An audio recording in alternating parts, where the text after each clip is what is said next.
อันนี้มาชมบั้งไฟตะไลท่านผู้ชมก็หลายแล้วเนี่ยทางนี้ก็ไล่อยู่ว่าทางนี้ไล่แล้วเดี๋ยวสิแผ่นกล้องให้เบิ่งทางนั้นเด้อ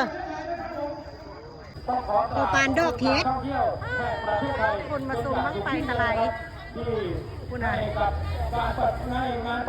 บั้งไฟตะไลคือว่าเต็มเลยบุญปานดอกเฮ็ดค่ะในกล้องมันยังเห็นโบตัสปันใดได้นี่โบแจ้งแต่ว่า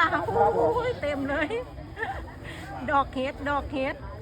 ฐานบั้งไฟก็อยู่พี่ฐานบั้งไฟอยู่พี่บั้งไฟแสนกำลังสิขึ้นมาแล้วอยู่เบื้องทางนี้นี่ท่านผู้ชม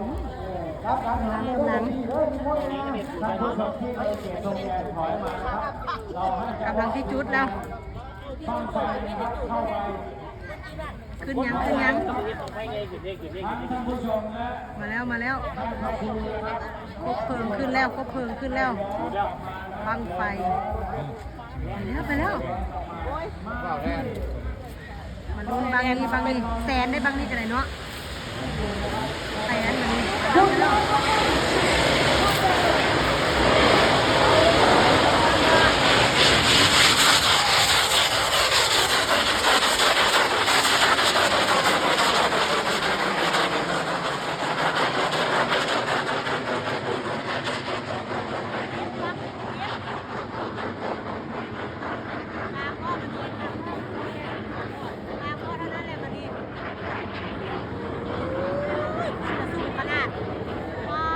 ขึ้นจนแมมบ่เห็น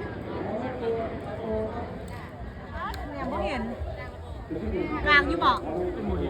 บ่เห็นเลยเหลียวบ่เห็นเลยว่าคุณน่ะฟ้ากลางบ่กลางนู้นกลางแล้วขึ้นสวยงามกลางล่มสมบูรณ์ลงมาแล้วกลางเป็นกลางงามเลยบางเนี่ยงามเลย